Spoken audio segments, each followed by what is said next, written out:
My name is Norma. Sitting at my sister's kitchen table, the warmth of the tea in my hands does little to soothe the ache in my heart. The papers in front of me, the result of a long-fought battle, are a bittersweet reminder of the family I once knew. But it all started on a seemingly normal Thanksgiving. I remember arriving at my son Greg's house in the suburbs of New York. It was a picture-perfect setting, the kind of place where people post on social media to show a happy, united family.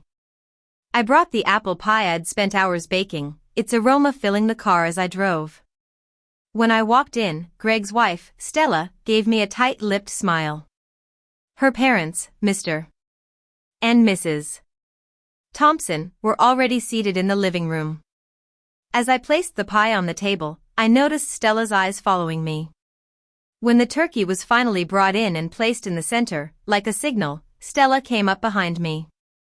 I felt her hand, cold and firm, clamp around my upper arm. Before I could turn, she yanked me out of my chair. The scrape of the chair on the hardwood floor was so loud that everyone in the room flinched. My parents don't want you here. Leave, she hissed in my ear. I turned to Greg, hoping for some kind of support. But he just sat there, his eyes fixed on his plate, holding the carving knife as if it was a shield. In that moment, I felt my heart break. Love can die in an instant, but the pain lingers. I walked out of the house without a word. The cold air outside hit my face like a slap. I got into my car, my hands shaking so much that my keys jingled. I drove to a 24-hour grocery store parking lot.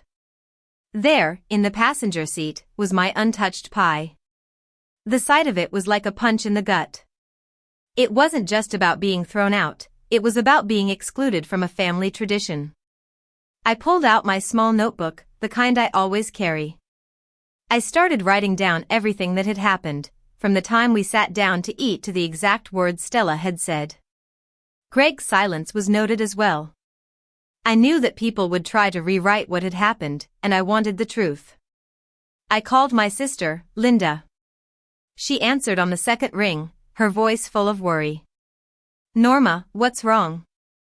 I told her I needed a place to stay for the night. Without hesitation, she said, come here. I'll leave the porch light on. When I arrived at Linda's, she took one look at my face and wrapped me in a hug. She made tea, just the way she does when life gets tough. As we sat at the kitchen table, I told her what had happened. When I got to the part about Greg's silence, her eyes flashed with anger. Can you believe he just let her do that? She said. I stared at the steam rising from my mug and nodded.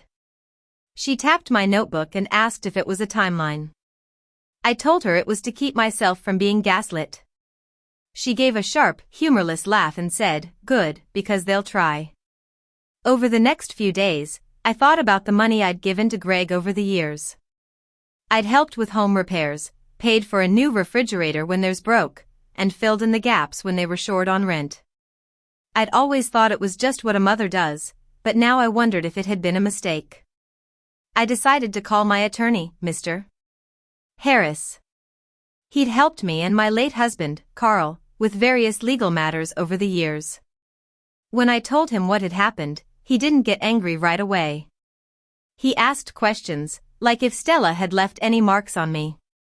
I showed him the bruise on my arm, and he said it was important to document everything. 2 days later, Linda drove me to Mr. Harris's office. I brought my notebook and a folder of bank statements. He studied the bruise and then asked me if I wanted a relationship with Greg after this. I admitted that I wasn't sure. He nodded and said we'd move carefully, set boundaries, and give Greg a chance to do the right thing. A few days later, I got a text from Greg. Mom, Stella says things got out of hand. Can we talk? I stared at the message. It was so dismissive, as if what had happened was just a minor inconvenience. I typed slowly, we can talk, but not alone and not without boundaries. Mr. Harris drafted a letter to Greg and Stella.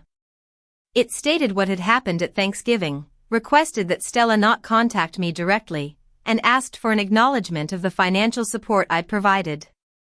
He mailed it certified, knowing that they might try to rewrite history. A couple of days later, Greg called. His voice sounded thin and nervous. "Mom, do we really need lawyers involved?" I wanted to lash out, but I held my tongue. I told him we needed structure because what had happened wasn't a misunderstanding. He said Stella was scared. I replied, "That makes two of us, but I didn't put my hands on anyone." He then said, "She didn't mean to hurt you." I kept my voice level and said, "She meant to remove me. The bruise is proof." Mr. Harris scheduled a meeting for the following week. Greg agreed to come alone, and Stella submitted a statement through her lawyer. On the day of the meeting, I wore a simple black dress and the pearl earrings Carl had given me. I wanted to walk in with dignity. When Greg arrived, he looked like he hadn't slept. His eyes darted to my arm and then away. Mr. Harris didn't let the conversation get emotional. He asked Greg to describe what had happened on Thanksgiving. Greg stammered and said Stella was upset about boundaries. Mr. Harris pointed out that she had physically removed me from a chair in front of guests. Greg flinched and muttered that it wasn't like that. I said quietly, "You watched it happen." For a moment, I saw the boy in Greg's eyes, the one who used to cry when he thought he'd disappointed me.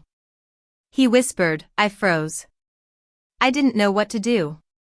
Mr. Harris then asked Greg if he wanted me in his life. Greg said yes, but his voice was small. Mr. Harris told him he needed to understand what I needed. I said I needed to know that if someone put their hands on me in his home, he would stand up for me. I also said we needed to stop pretending the money didn't matter. Mr. Harris slid a document across the table, showing the documented contributions and repairs I'd made. Greg stared at the numbers and said he didn't realize it added up like that. I told him that's what adulthood is. A week later, through counsel, Stella agreed to sign a civil acknowledgement and to reimburse the contributions over time. Greg agreed to a formal arrangement for future contact. In the days after, I thought about how easily an older person can be made to feel disposable. I decided to start a local initiative called the Norma Autonomy Project. It's focused on connecting older adults to legal referrals and counseling when family dynamics turn bad. The first person who came to me was an 80-year-old man named Mr. Jenkins. His son had taken control of his finances, and he now needed permission to buy basic things. His embarrassment was all too familiar. About a month later, Greg called again. "Mom, Stella wants to apologize." I took a deep breath and asked if she really did or if he wanted her to. He said he didn't know. I told him I wasn't closing the door forever, but I wouldn't accept the same behavior. If she wanted to apologize, it had to be in writing, and any meeting would be in public. The next Thanksgiving, I didn't go to Greg's house. Instead, Linda and I cooked a simple meal. As we sat at the table, she squeezed my hand and said, "You did the right thing." I looked at my plate and felt a sense of peace. I'd won not by luck or someone saving me, but by standing up for my dignity. I'd decided that I wasn't disposable, and that was a victory in itself.